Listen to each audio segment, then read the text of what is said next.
And September, good morning. And here we are. We're back with Jacob Zuma back in court. Should he have given up by now, trying to stop this? I think for President Zuma, he won't be giving up for himself. I think this is a life decision for him. He's facing a whole lot of cases. I think this one is the first case amongst many that he's likely to face. And if he can win in this one, it would be a good boost for him and his supporters going forward in terms of the current the things that we are seeing with regards to state capture. So looking at this application, he says he's complaining that the delays are infringing on his right to a speedy and fair trial. We also know Tyler's also applying for that permanent stay of prosecution. We've been trying this since 1999. I mean, you have to wonder, in all of that time, what you do the math, what is it? How many years later now? Nearly 20 years later. Yeah. So much has happened. Are we likely to be missing big pieces of this puzzle as if we finally get? Yeah, I mean, it's quite interesting in terms of the fact that this is one of, as some people have called it, the first scene of post-apartheid South Africa. It's basically the beginning and almost the end of President Zuma's legacy within the ANC post-democracy. I don't think that any case, no matter how long, should simply be should be left alone. We should always look towards quashing and actually charging anybody who's involved in any forms of corruption. So the challenge might be if there are any witnesses who might have forgotten things, but I think as long as the NPA can go there, the challenge that we have is that we've seen over the past 10 years with President Zuma in power is that the NPA structure itself has been severely weakened. We heard recently with the Estina Dairy case just simply being again withdrawn by the NPA until they find better arguments for that. So that might be the challenge. Even will the NPA case bring a strong enough case to even succeed? Well, yeah, and I mean, that's the thought is, I mean, we know the NPA has played or the lack of will from the NPA in the past has played a big part in why, this back and forth. Do you feel that the right person at the helm of the NPA will be able to, a case like this, finally bring us the answers that we need? That's, again, we have to actually see what finally happens with the appointment of the NDPP by President Cyril Ramaphosa. There's also this political juggling that's at play. The case might be in May at around the same time as the elections next year, which will be a massive challenge for the ANC if its former president is currently facing challenges. I mean, it might, again, play a role in how the Zuma faction or former Zuma faction in KZN goes out in terms of support for the ANC. Well, and that's a president who has been campaigning, I mean, openly with the ANC, former president in KZN as well. So they would want to be watching this very carefully, and they would want to tread carefully as to what they say about what happens here. Indeed. I mean, either way the case goes, it becomes a massive headache for the ANC, whether it's dropped or whether Zuma is pursued in terms of even post-elections, how this will, I mean, having the first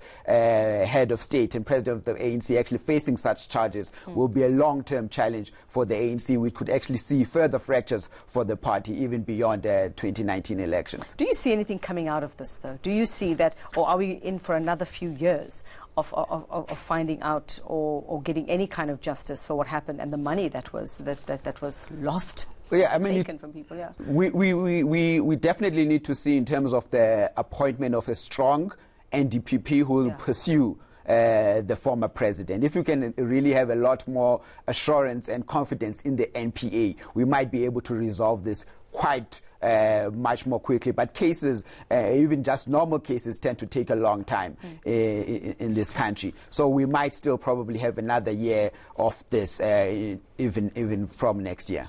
I mean, often when we have people who really fight the way Jacob Zuma is fighting and trying his best not to get to court, you can't help but think, what have you got to hide?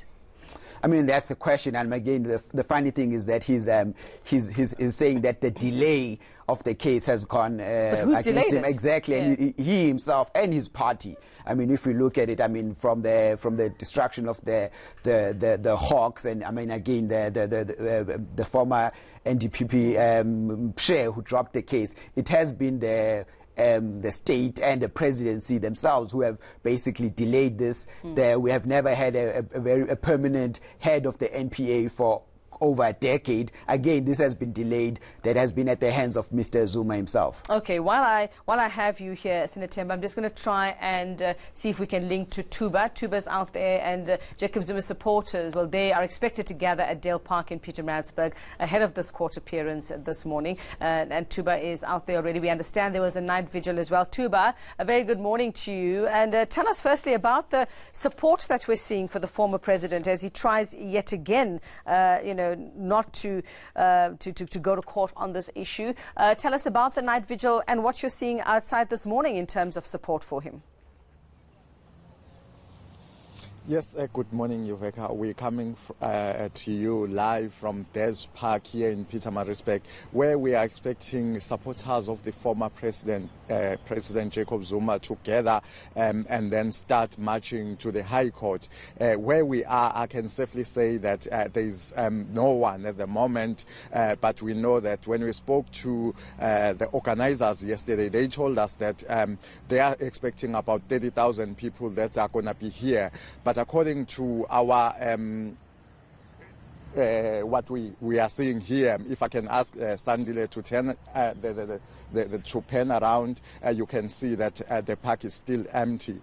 And even if you look at the night vigil that they had last night, there were not more than 100 people that attended the night vigil. We understand that according to the plans, they are expecting that they will be moving from this park to the High Court, where former President Jacob Zuma is expected to address. I understand that the former Secretary of the Province, Super Zuma, has also just arrived here. We hope that as the time goes on, we will be able to speak to him.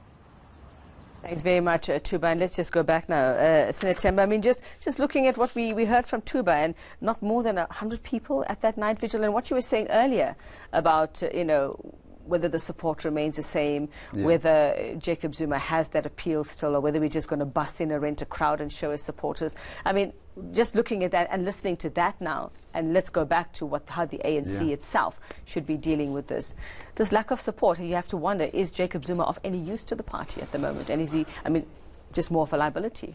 Yeah, indeed. I think having just 100 people at his night vigil, that's a massive blow to Zuma and what we have seen previously in terms of his court cases.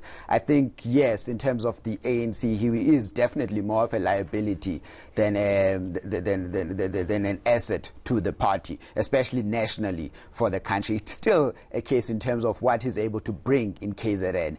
Cyril Ramaphosa, although he's been gaining ground since his election last year in KZN, that party is still fractured, even if we see in terms of what we are hearing with regards to the State Capture Commission. Some of the key people, such as Malusi Gigaba, people with a lot of support within KZN, even the Women's League president, again, who's another person with a cloud hanging overhead, is very strong in KZN. So anything, you cannot simply dismiss what may happen with regards to President Zuma and the KZN as we go to the elections next year. And especially in KZN, where there's no question of support for him. If you were to advise the ANC, would you say, tell him to stay away from your election campaign? He mustn't come out. Indeed, I think, President Zuma should have been behind the scenes for quite some time. I think the fact, we've seen even here in Gauteng, when we've seen people with a cloud of their hands, such as Qedani Mahlangu.